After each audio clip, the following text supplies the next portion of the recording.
right, good morning. Welcome back to the morning briefing. Today is Monday, June 14th, and this is episode 129. I'm your host, Phil Brandt. Happy to have you with us this morning. It's my goal to keep you informed so that you can more effectively lead your organization. And we have to celebrate real quick feature group and producer Nick. Nick, I understand that you are the winner of the Telly Award. Congratulations, Nick. Good job. Tell us about the Telly Award, Nick. Thank you very much. Appreciate it. Telly Award is a national award that kind of recognizes excellence in video and television, and we were in the category of I think it was virtual and social events. And so it was for the America's Birthday Parade that we have in St. Louis, which coming up on, and it was obviously couldn't do the parade last year, so they wanted to do something to celebrate St. Louis. So we took a bunch of videos and photos that were submitted from past viewers of the parade, and we did a few special things here in studio and some custom songs and things like that. It was about a 5-minute presentation, and we got recognized for it. So it's good to know, awesome. Right? Great job. That Nick. Helps the mental health, Phil. That helps your mental health. It does. Congratulations to you and Fred and the rest of the team there at Feature Group. Now, I thought you were going to say it's because of the morning briefing program and the success we've had there, but I know America's Birthday Parade is a fantastic event. So congratulations. Thank you, Phil. I'm confident that the morning briefing will be this year's winner. I expect nothing less than that from Feature Group, first-class organization. All right, so mental health is our topic today, and a recent study by Mental Health America revealed that most employees are experiencing signs of burnout. So this becomes important for us as employers. There's a lot to learn here for us. Employees are not receiving the support they need to manage their stress. Workplace stress is severely impacting employees' mental health, and employees are concerned about their current financial situations.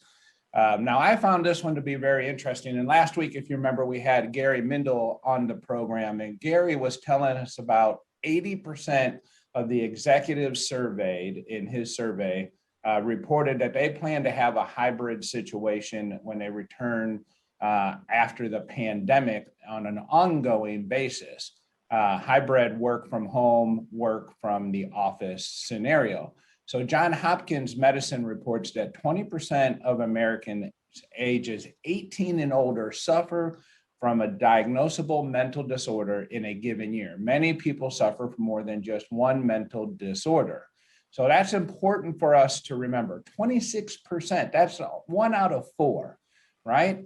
So that is critically important for us to know, because those people work for us, and we have a responsibility when it comes to taking care of our employees. So here's a quick poll chat for you, and that is for you, the listeners. What do you do to promote mental wellness for your employees? What is it that you and your workplace do to promote mental wellness? I know a lot of us have EAP programs, and sometimes those are our silent benefits. Pardon me. Those are our silent benefits that we don't necessarily promote as actively as we would like to. So the question is, what do you do to promote mental wellness for your employees? So I'd like to hear a little bit about that in the chat feature. We'll share those results as they come in. Today's guest is Dr. Jameca Wood Cooper, and she has dedicated her career to mental health, and we want to talk to her about mental health in the workplace. Listen to some of her accomplishments. She's a counseling psychologist, an educator, entrepreneur, author, civic leader, and holds a PhD in education and counseling psychology from the University of Missouri, Columbia. That's a whole lot and a mouthful. She is a past president of the Association of Black Psychologists, St. Louis chapter, and currently the public education coordinator for the Missouri Psychology Association. Much of Dr. Cooper's community involvement and scholarships has focused on increasing the awareness of mental health conditions and decreasing the stigma associated with mental health in communities of color. At Webster University, she is an instructor for several graduate courses, including the psychology of stress, I could probably take that course and benefit from it. Welcome to the program, Dr. Cooper. For having me. Yeah, good morning. We're happy to have you. All right, so I want to kick this off with a quick comment from Forbes magazine. And you and I were just chatting about this pre-show, and I found it to be really important for our listeners. So what Forbes was saying is stress is a far larger problem for most Americans than it was a year ago and will persist in 2021. While this seems perfectly natural in an environment plagued by the global health crisis, according to our 2021 State of Stress report, it is particularly troubling to find that a majority of U.S. workers see no immediate end to their stress. In fact, employees working from home are at least twice as likely to feel overwhelmed by stress when compared to employees who are working on site. And it was interesting that you agreed with that position when we were talking about it. Yes, I felt that what the magazine was saying or the article was saying was very accurate, in that what we saw, if you think back about 15 months ago when people were all being told that they were working from home, people were quite excited about it. But then you fast forward, you get through the summer, and then you have fall with school starting, and most of the K through 12 schools across the country were virtual learning. So then you had to add in the element of children doing virtual learning from home simultaneously in the same environment where people were working. And that created a bit of an issue for most people, because not everyone has the necessary space to do that. Not everyone has the necessary privacy. And as a result, it created a lot of stress and anxiety for workers. Yeah, because it was more than just working from home over the last year. It was taking care of children and elders and protecting ourselves. So the level of stress was definitely heightened from just working from home. But the other common thing that I hear many people who are advocating to work from home, and they say it as a positive, and probably, yes, this is a good thing for us. What happens is they say, well, what happens is I get up early and I work early, and then I work through my lunch, and then I work late. And that all sounds really kind of good sometimes when you're trying to push for productivity and someone's trying to advocate to working from home, but it doesn't come with the normal cycle of a break throughout the day. You don't have the lunch with your colleagues. You don't have breaks where you might just take and sometimes visit with friends at work, those types of things. You don't have the drive time to and from work where maybe you're listening to your favorite program like the morning briefing or something like that. So you don't get the natural breaks from home. And then you have all the burdensome of the home life around you on top of that. Yes, and the home life is not equal for everyone. When you think about workers, we don't know what people live with, because of what I do for a living. I see and talk to people and hear their stories. So, like you mentioned before, there could be multi-generational aspects in the home. So there could be elderly people, multiple young people, multiple families in one home. There could be pets, multiple pets. There could be ill people, sick people that need caring for. It could be abuse going on in the home. There could be so many different factors that would impact someone's work and productivity that we hadn't really anticipated those when the pandemic began. Yeah, so that is something that all of us have a responsibility to take care of as employers and consider those factors when we work from home. So what are some of the signs of stress that we could look for in the workplace? What's stress look like? Because we can't always see it. Right, stress is something that you don't always see, and it really looks different on various people. But what I would anticipate you would see in a workplace would be things like maybe punctuality issues. So maybe people coming in later or trying to leave earlier, could be absences. And for those that are actually present, I would think you would see things like lack of focus, lack of concentration, anxiety. You might see lack of motivation.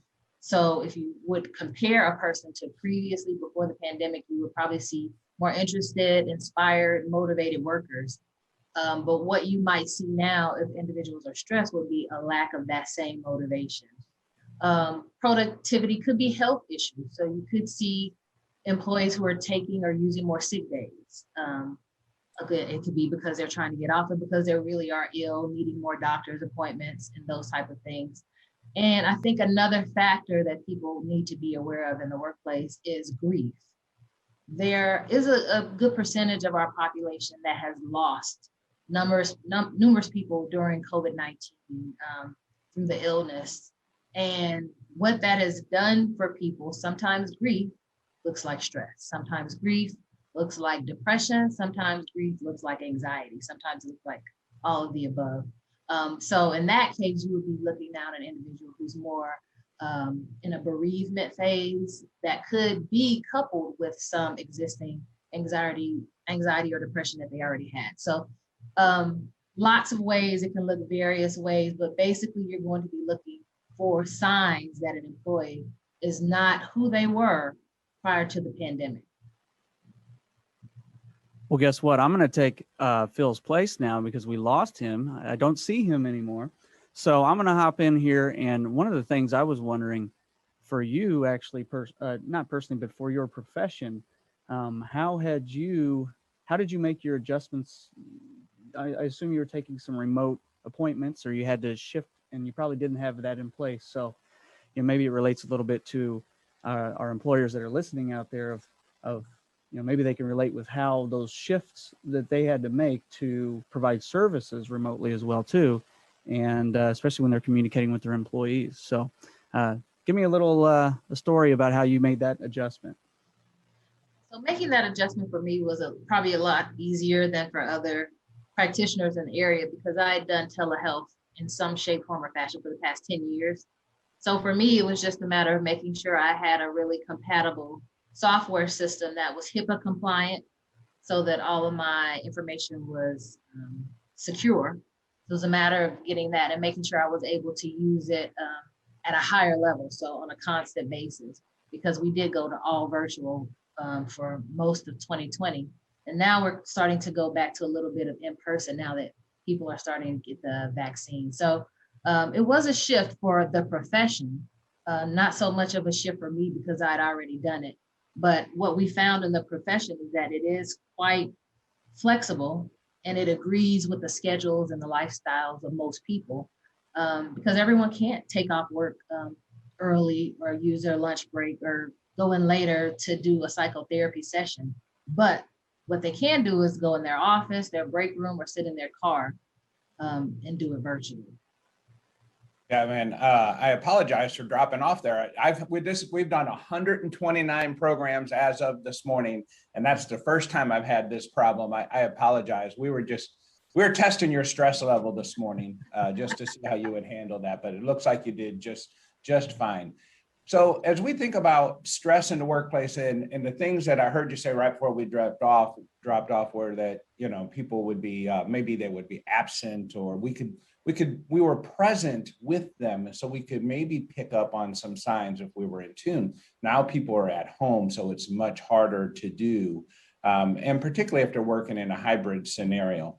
Are there any best practices that we might tune into in the workplace when it comes to just trying to recognize stress? I think of things that maybe I was taught in the past. Sometimes it's weight gain, it's the fatigue, it's, the coming in late, the high levels of absenteeism. I heard you mention that. Is there anything else in particular we would want to watch for as it relates to someone that might be in an unhealthy place? I would start to look at things like mistakes in their work, especially if they're a person that did not make mistakes prior to the pandemic. So mistakes would be one thing to look for, and lack of productivity. If you're dealing with an employee who was quite consistent in their productivity and now it's dropped off a bit, that could be a sign that something is going on as well. But what I've also realized with my own patients is that sometimes just pulling someone to the side and inquiring, like, how are things going? Just that statement alone can really open doors and give you a wealth of information that you would not otherwise have had. It doesn't always require that the employer ask questions like, are you depressed or are you suicidal? You simply really have to just say, how are things going? How are you? And from that question, you typically will get a lot of information. So the other thing that I know many of the business owners, human resource professionals may not really be equipped themselves to handle some of the things that might come across their desk. Or even to recognize the signs, right? They might be experts in lean, they might be experts in the employment law practices and hiring and so forth, but they may not necessarily be experts or be aware of the mental illnesses that come into the workplace. What can we do as employers to be more aware? Is there a program, a book to read? How do we become more aware so we can help people in our workplace? A couple of things I would suggest is what different organizations and universities are doing across the country are starting to partner with other companies that specialize in mental health education. So one of those companies would be MedCircle, which you would find at medcircle.com. They have a host of information on their website dealing with all different types of mental health disorders and treatment and specifics about each disorder, like what it looks like. If you're living with someone, if you're working with someone who has any of these symptoms. So programs like MedCircle have been good for organizations across the country because it allows you to have a space for your employees to go to really research and find out more about mental health information, because it's not always specifically your employee that is dealing with something. They could be married to someone who's dealing with something and just need to find out more information to know if this is really a problem. So programs like MedCircle help. What I've also seen during the pandemic from businesses and organizations is they really put to good use their EAP programs. So their employee assistance program that usually gives their employees anywhere between 3 to 7 sessions that's already covered through your work policy or insurance. Sometimes it's good for employees to highlight that, to stress that, and to remind your employees that they have that as a benefit so that they can use it.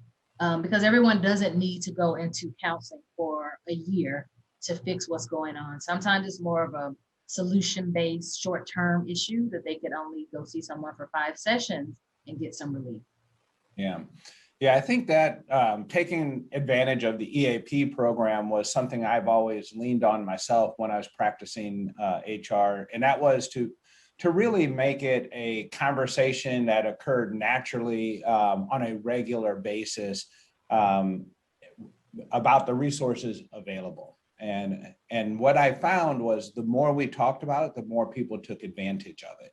And it doesn't increase our cost when that happens, particularly with the EAP, but that was one of the best ways I could deal with it, because I would openly tell anyone I'm not very good at recognizing the signs of someone who may not be mentally well.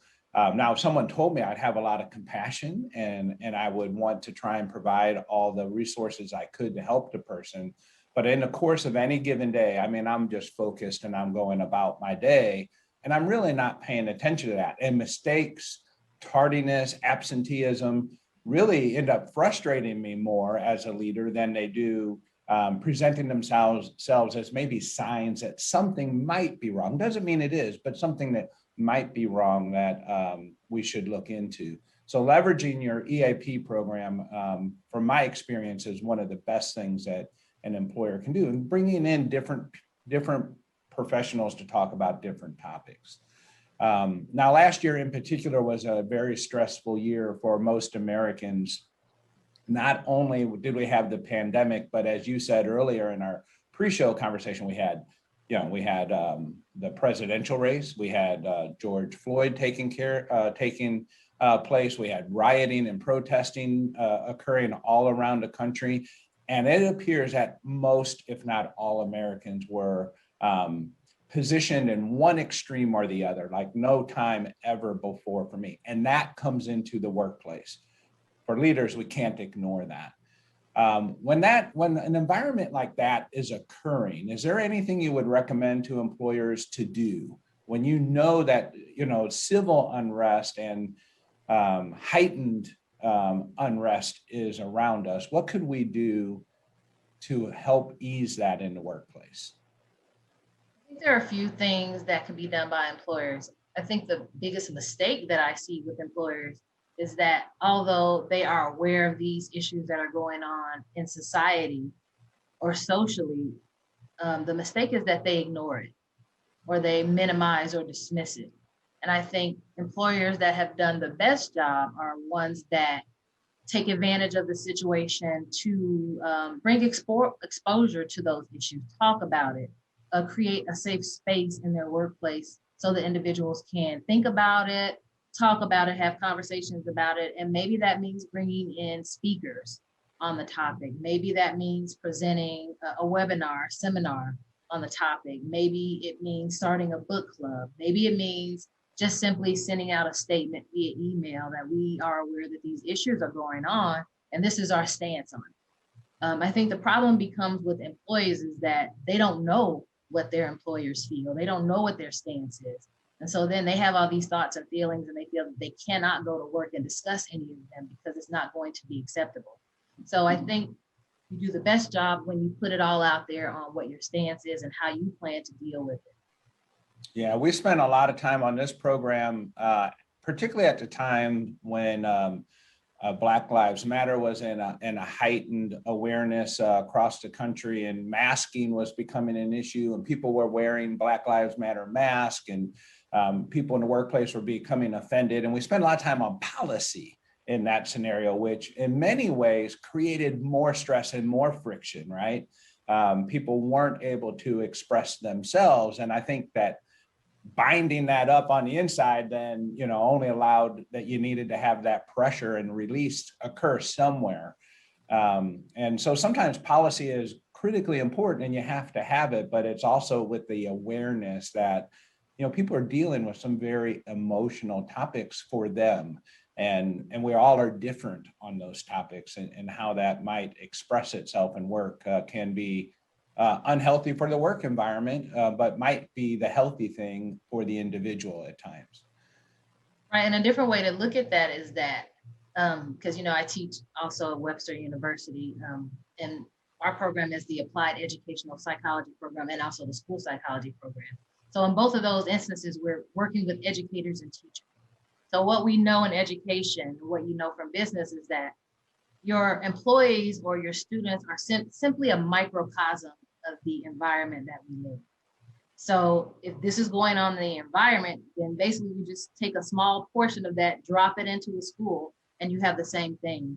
So it's unreasonable for me to start to teach a class when all these things are going on and to not give my students opportunity to discuss these issues, because they're dealing with them and it has to be incorporated into the classroom and the content and the discussions in order for them to feel heard and in order for them to feel nurtured and supported in their beliefs, whatever they are, but just allowing that space so that they can process and discuss these issues. And I found that to be more of a need for younger workers or for younger students. Generationally, like I'm part of Generation X in my 40s. We didn't grow up with being able to discuss these things in K through 12. We couldn't discuss a lot in college. Couldn't discuss it at home because our parents just were not there. So we're okay with not discussing it in the workplace. But when you go down lower, 30s, they'll need a little bit more processing time. 20s, a lot more. Yeah. So you have to look at things generationally as well. Yeah, no, that is for sure. I mean, mental health was not a topic in our home. It was not a topic in our schools. And it was handled for me, I know, by paddling, right? I would just get paddled and that corrected my problem pretty quickly. And as you might say, short term, right? And I still struggle, and sometimes people would want to paddle me still, I'm sure, if I continue that behavior, but it's never done. if I think about that statistic, 1 of 4 are suffering. I mean, that means our workplace definitely has needs, and we have to solve and work towards those solutions as well. Let me just add that I think the 1 in 4 is probably low. Probably low, yeah. I think it's probably more 30, 35%. In other words, 1 in 3 are struggling with mental illnesses, because when people think of mental illnesses, this happens to everyone, we automatically go toward anxiety and depression, right? Because they're the most common ones. But we also have to think about things like bipolar disorder, which we now know is a little bit more common than we used to think it was. And then we also have to factor in adult onset ADHD, which is also a thing now. So individuals are in the workplace studying, they're struggling with how to just concentrate and be productive. Then we also have to throw in things like post-traumatic stress disorder. And after the year we had last year, I've seen a significant rise in post-traumatic stress disorder. Yeah. So that's a part of it as well. But then we also have what we know that occurred during the pandemic at the beginning. I don't know if you remember reading stories about how the liquor stores were selling out and just large numbers of people. So now we have people that are addicted to substances more than they were prior to the pandemic. So that's also a mental disorder. So when you throw all these people together, it's definitely going to be more than 1 in 4. Yeah, it is. Maybe you are exactly right. You would know far better than I would. What is it that we might expect as people come back to work? So they've been at home, working from home, and now they're coming back to work. Is there anything employers might expect or want to be conscious about as people return to work? One of the things that employers need to pay attention to, like I said earlier, is grief. Grief is going to be an aspect of people's lives in varying degrees. You know, some people, I know some of my patients have lost in their families, like 3 to 10 people over the course of a year. That's a lot. But some people have just lost, 1 or 2 due to COVID-19. And what that does to people, it just depends on their relationships with them. You also are dealing with employees who maybe has a spouse or close family member that has lost jobs as a result of the pandemic as well. So that's grief as well, when you're living with someone who's lost their job or their career, and they're now trying to navigate through finding another job. So grief in multiple ways is one thing you should be looking for. But the other thing is also going to be a lot more anxiety, because now we're dealing with employees who've been in their homes for, about a year. And if you think back on what parts of last year looked like, you remember there were times when we had the stay-at-home orders. So I think it's different for people that, okay, I have the option to work from home. That feels different than when I'm forced to stay at home. So that being forced, the forced staying at home, the forced isolation from their loved ones, is going to also create a bit of social anxiety for a lot of people. In other words, they're going to feel uncomfortable now around people, especially large groups of people. And they might not know exactly what to do. They might have to kind of relearn some of the social rules about how to communicate. So being a little bit more mindful about what that might look like in the workplace, I think would be helpful. Yeah, I think no doubt I have noticed the employees that we've been bringing back to work, on a slow reintroducing them to the workplace schedule. And when they come back to work, they're a little bit happy to be back, but they're more concerned, upset. It's like I've disrupted their life again. They've kind of gotten used to the system that they've been in for the last, year or so more now, working from home. And now all of a sudden I'm disrupting their life. And that seems to cause them a little bit of frustration, even though the terms and conditions in which we originally hired them for is what we're returning them to. But the workplace they're returning to is not the same workplace they left. An 18-month break or more has been, it changes the workplace culture, and you have to work all over again to recreate the culture that you desire. So I find that to be really interesting. So if we can just summarize a few things, we talked about using the EAP program. Dr. Cooper believes that possibly it's even more than 1 out of 4, maybe a third of people are suffering from mental illness that could be prevalent in the workplace, particularly amongst the age groups that are those who talk about it and those who don't, from that standpoint. And the more that we can create an environment at work where people are comfortable talking about this as a potential illness and have the avenue, they know where to go to get the help. That is the critical part. Point them into direction. We all know how to go to the doctor and pay our $20 copay and get treated for an earache. But do we all know where to go, how to go, and are we as willing to go and seek help for our mental health? One last question. What's the difference between someone who's just experiencing sadness and depression, right? Because sometimes like, well, they're just sad or they're depressed. And we'll use that as our closing question. That's a really good question. Sometimes it's hard for the untrained eye to tell what the difference is, because really for depression, there are lots of other criteria other than sadness. It has to do with motivation, lack of interest, or if they find pleasure in things that they used to find. You can also look at suicidality, like if they have thoughts of hurting themselves. It also looks at appetite, sleep. So there's so many other criteria. So if a person is just sad, and they don't experience any of the other criteria, then it's likely just sadness. However, sometimes after the pandemic, it can be hard for you as an employer to know. You have to really ask more questions. You might have to pay attention to some other factors in the person's life and look at what their work or productivity is like. If you know a little bit more about them, if you have a baseline, in other words, if you can compare what this person is like today versus what they were 9 months ago or 12 months ago, that's going to give you a better answer as to if this is sadness or if this is depression. Because sometimes you have to have some background to know like what is normal for this person, because a lot of us are sad right now. When we think about what our lives have been like, what we have not been able to do, it can be sad. But you have to look at really the extent of the disturbance and the dysfunction to determine if it's really depression. Yeah, very good. Dr. Cooper, thank you for joining us today. It's been a real pleasure.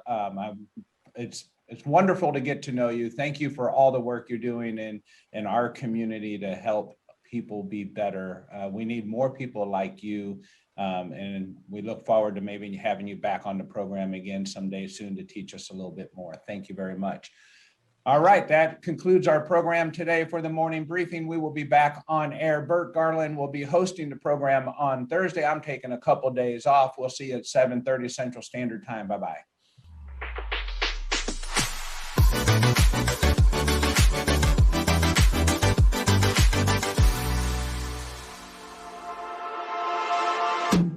Tell your story, promote your products, communicate with your employees and customers vividly, dynamically, and powerfully.